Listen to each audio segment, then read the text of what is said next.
A pessoa que não consegue pensar na morte, ela também não pensa na vida.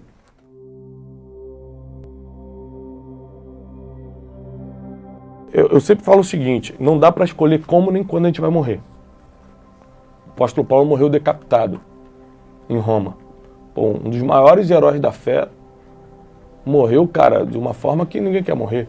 Martin Luther King Jr. morreu aos 39 anos tomando um tiro no pescoço. Ninguém quer morrer assim, ainda mais aos 39 anos. Não dá para escolher como e quando. A tragédia não é quando você morre do jeito que você morre. A tragédia é você não ter deixado nada, você não ter construído nada. Tem que estar sempre preparado para morrer, então. É, todos os dias. A pessoa que não consegue pensar na morte, ela também não pensa na vida. Total. Entendeu? É, 100%. Ela vai só vivendo. Só vivendo. Justamente pelo medo de pensar no fim, ela não consegue pensar na vida. Onde é que está escrito isso? Davi. Davi fala lá em Salmos, ensina-me a contar os nossos dias. Ou seja, me ensina como eu perceber quando está chegando o meu tempo, a fim de que eu alcance um coração sábio. Então a sabedoria vem quando eu falo o seguinte, cara, eu tenho 42 anos, se eu manter a saúde, não der nenhum rolo, não tiver nenhuma doença surpresa, eu consigo viver mais 30, mais 35. Então eu tenho 30, 35 anos para determinar tudo na minha vida. Meus filhos vão ter 40, entre 30 e 40. Eu vou pensando em tudo isso. Como é que vai estar ministério, como é que vai estar minha família, como é que vai estar... O que eu preciso fazer hoje, onde eu não posso errar agora. Mas se Deus me der só mais 10 anos, se eu morrer com 52, aí eu tenho que pensar também, cara. Certo. Minha filha mais velha vai estar com 23, minha mais nova vai estar com 13. O que eu vou deixar para ela? Qual é a base que eu estou deixando? Então, o tempo todo eu vou contando meus dias. Eu penso também, pra caramba. Eu vou pensando meus dias para quê? Para que eu tenha um coração sábio. Então, por exemplo, se você arranja uma... Eu sou um cara de sangue quente. Ao contrário do que as pessoas pensam, porque eu falo de inteligência emocional. Mas se você arranjar uma briga comigo agora, eu não vou entrar na tua... Meu sangue vai esquentar. Mas eu não vou entrar. Por quê? Porque eu sei que eu posso morrer amanhã. Eu não quero ter inimigo nenhum, mano. Eu quero ter amigo.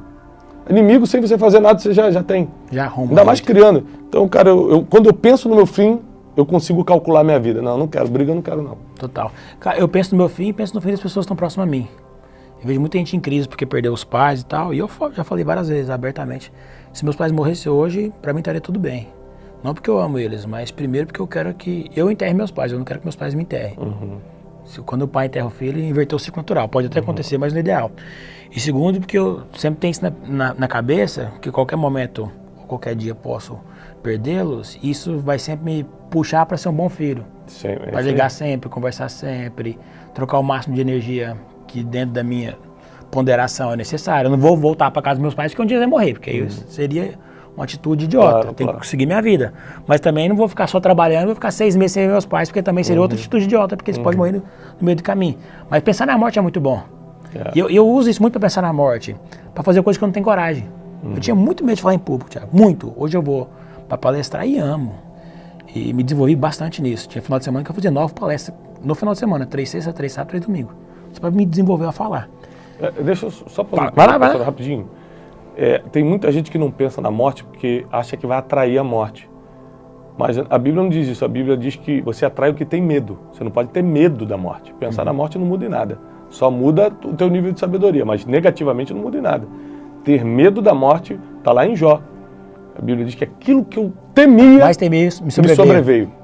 Então você não pode ter medo da morte, mas pensar em morte não vai mudar em nada na sua vida. Ao contrário, vai aumentar a sua sabedoria. Vai ficar positivo, né? Vai ficar positivo. Total. Então, eu pensava muito isso, eu lembrei que ia falar. Eu pensava, tipo, daqui 100 anos, ninguém vai lembrar do que eu falei aqui no palco. Eu vou ter morrido. Então, quando eu tinha vergonha, eu tinha medo de algo, eu falei, vou fazer porque eu vou morrer mesmo um dia e daqui 100 anos isso ninguém vai lembrar, nem eu, já acabou. Então, era um gatilho que eu usava pro bem. Já que eu vou morrer, eu vou fazer. Mas não para ser idiota, para ser inconsequente, mas para perder o medo que estava me bloqueando de fazer algo positivo. Cara, a morte é muito bom. Você falando isso aí ficou muito mais claro para mim, muito mais nítido. Eu já pensei várias coisas sobre isso. O dia que eu morri, o dia que meus pais morrer. Se eu casar e ficar viúvo, eu já pensei várias coisas dessa forma. E nem se eu casado eu sou. Isso faz você ter as atitudes certas no agora. Então, pensar no futuro e não viver ansioso, que é totalmente diferente, mas pensar no dia da morte te faz, você sabe no presente, você está preparado para o dia que isso acontecer, que pode ser amanhã, pode ser hoje, ou pode ser daqui 30, 40, 50 anos. Uma vez o comentário é meio polêmico, mas como não fui eu que falei, né, não vai ser tão polêmico. Mas um dia um amigo meu, muito bem sucedido financeiramente, é um cara lista Forbes, ele falou para mim o seguinte, cara, não pensar na morte é coisa de pobre. Porque um rico nunca foi surpreendido pela morte, né? Quando ele morreu, o testamento sempre estava preparado. Sempre estava preparado. Engraçado isso. Arrojo patrimonial para passar tá tudo pronto. Os bens para os filhos sem interceder, tá tudo pronto. Exatamente. E aí é polêmico, porque quando fala de rico e pobre, o pessoal fica assim, né? Mas como foi um bilionário que falou, ele falou assim, cara, quem não pensa na morte é o pobre. O rico está sempre pensando porque ele sabe que pode acontecer e ele precisa deixar as coisas organizadas. Muito dificilmente na história um rico foi surpreendido pela morte. E morreu, não tinha hold, não tinha testamento, não tinha... Todos têm. Total. Então, assim, existem sucessos na vida que te obrigam a pensar na morte. Eu sei de uma coisa, que muita gente está vivendo a vida como quer, a vida louca, porque não está pensando no último dia. Porque se pensasse, pararia agora o que está fazendo e começaria a viver de um outro estilo, um outro tipo de vida. E outra coisa, todo mundo que está na vida louca está vivendo do resultado de alguém, porque resultado a vida louca não provoca, né? Então, ou herdeiro, ou está com dinheiro emprestado do pai, ou está com dinheiro emprestado do banco. Porque quem está construindo o futuro mesmo está trabalhando, está produzindo, está ajudando as pessoas a melhorarem de vida. Por que as pessoas têm tanto medo da morte, já que a gente só viu o ponto positivo até agora? É porque elas acreditam que é o fim, né? E porque elas se apegam muito ao que construíram. Essa foi a crise de Salomão em Eclesiastes. Salomão, quando escreve Eclesiastes, já está mais velho. E ele entra numa crise, naquela época não existia internet, não existia fotografia, não existia filmagem. Então, uma das crises dele é, tudo que eu construí, ninguém vai se lembrar. Que é o que eu pensava. Exatamente. É porque está escrito em Eclesiastes, ele falou, tudo isso. Eu construí os maiores jardins. Tomei para mim as melhores mulheres, tudo de melhor. A Salomão falou, mas ninguém, isso tudo é vaidade, porque ninguém vai saber disso. Ele não sabia que 3.000 anos depois, todo mundo saberia a história dele. Entendeu? Hoje em dia, por causa da internet, você fala, cara, eu posso até morrer, mas minha mensagem fica. Mas já 3.000 anos atrás não dava para ter certeza disso. Então ele entra numa crise falsa. Ele começa a ter aquela crise de tudo é vaidade, porque ele não tem ideia que tudo que ele fez estava sendo registrado e foi contado por várias gerações. E ele acaba terminando mal, porque talvez ao contrário do pai dele, ele não pensou no dia da morte. O Davi pensava. E ao contrário de outras pessoas, Davi morreu velhinho, farto de dias, próspero, com sucessor. Tudo muito difícil, né? Você acertar em tudo. Davi, mesmo tendo errado no caminho, terminou bem. Salomão, em Eclesiastes, ele revela muita coisa.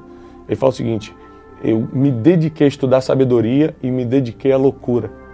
Tem uns 3 versículos que ele fala que se dedicou à loucura. E aqui, loucura, ele resolveu contrariar Deus em algumas coisas para ver o que... Cara, eu tenho de tudo, já saí com todas as mulheres, tenho todos os dinheiros, tenho tudo. Deixa eu ver se eu bater de frente com Deus, o que acontece comigo. E ele bateu em 2 coisas, na idolatria e na desobediência, né? Deus falou, você pode ter a mulher que for, mas não ame as mulheres estrangeiras. Sabe o que eu acho engraçado? Que a Bíblia não fala assim, ó, não tenha relações sexuais com as mulheres estrangeiras, fala assim, não ame. E aí termina a vida de Salomão falando assim, e Salomão amou as mulheres estrangeiras. Ou seja, justamente o que Deus pediu, ele foi lá e fez o contrário, porque em alguns versículos ele fala, vou me dedicar à vida louca, vou ver o que dá nisso aqui. Só que você nunca sabe quando vai partir, aí você vai partir justamente na loucura que está tentando. Então, destino não é sorte. É o encontro das tuas decisões pessoais e diárias com um plano transcendental, com um plano divino que tem na tua vida. Se você casar tuas decisões pessoais com esse plano divino, a tua chance de terminar bem é muito.